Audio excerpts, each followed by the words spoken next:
జగన్మోహన్ రెడ్డి మన రాష్ట్రానికి ఎంతో పవిత్రమైన మా ముఖ్యమంత్రి అయ్యా, మహనీయుడే, మంచి మహనీయుడు, ప్రజల పాటు పిల్లలు, ఎస్టీ, ఈసీ, బీసీ, మైనార్టీ వర్గాలకి ఆశాజ్యోతి అటువంటి వ్యక్తి లేడు. ఇంతవరకు అన్ని రాష్ట్రాల్లో కూడా ఉన్న ఇటువంటి వాడు ఎవరు లేరు. అన్నింటిలో అందరూ సమానం చేసి ముందుకు వెళ్తున్నాడు అయ్యా. రాజశేఖర్ గారు ఒక అడుగు నడిస్తే ఈ 2 అడుగులు నడిస్తే ధర్మం పరిపాలన బాగా చేస్తున్నాడు. ప్రజాసేవకుడు, ప్రజల మనిషి, ప్రజల అభిమానంతో ఉన్నారు. జగన్మోహన్ రెడ్డి అంటే అందరూ మా తేజలు కొలుస్తున్నారు. జగన్మోహన్ రెడ్డి అంటే మా అన్న అంటున్నారు, మా మామయ్య అంటున్నారు, మా సోదరుడు అంటున్నారు, ఎంతోమంది నాయన బంగారు లాంటి వాడు అంటున్నారు. అటువంటి వ్యక్తిని మనం ఏనాడు కూడా పోగొట్టుకోకుండా ముందు నడుపుకొని జీవంతంగా నేర్చుకుని చేసుకొని ముందుకు పోవాలి. జగన్మోహన్ రెడ్డి ఉంటాడు మనకు ఇటువంటి దొరకడే మన ఆంధ్రప్రదేశ్ ముఖ్యమంత్రి. 30 సంవత్సరాల దాకా 35 సంవత్సరాల దాకా 7 ప్రణాళికలుగా మా ఊరికి ఎమ్మెల్యేగా ముఖ్యమంత్రిగా ఉండాలని మేము మనస్ఫూర్తిగాను.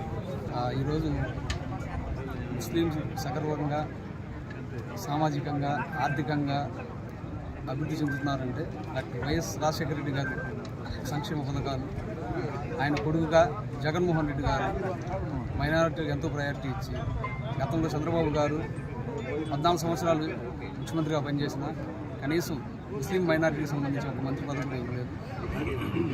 కానీ జగనన్న గారు మైనారిటీలు వైఎస్ఆర్ కాంగ్రెస్ పార్టీకి ఎంత అండగా ఉన్నారని ఆలోచించి మంత్రివర్గంలో ఉప ముఖ్యమంత్రి పదవి ఇచ్చారు.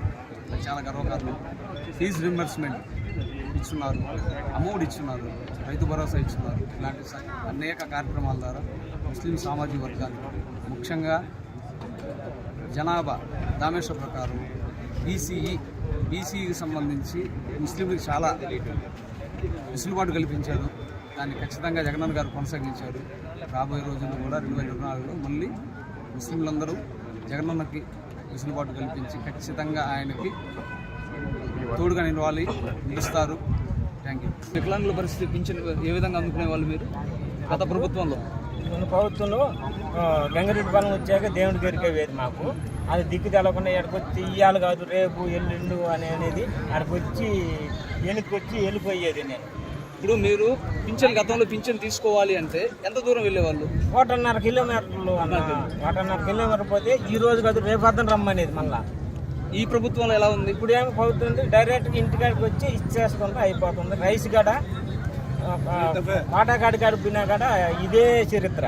పాటాకాడికి పోయినా కానీ ఇదే ఆడిపోతే టవర్ లేదు అది ఇది అని చెప్పేది, వెనక్కి పంపించేది. మళ్ళీ ఆడికి పోయినాక మళ్ళీ అది ఇది అని చెప్పేది వెనక్కి పంపించి 2-3 రోజులు తిప్పించాను. ఇప్పుడు పింఛన్ అన్నది ఉదయం 5 గంటలకు వాలంటీర్ వాళ్ళు వచ్చి మీకు అందిస్తున్నారా? అందిస్తున్నారా? పథకాలు మొత్తం మీ దగ్గరికి వస్తున్నాయి?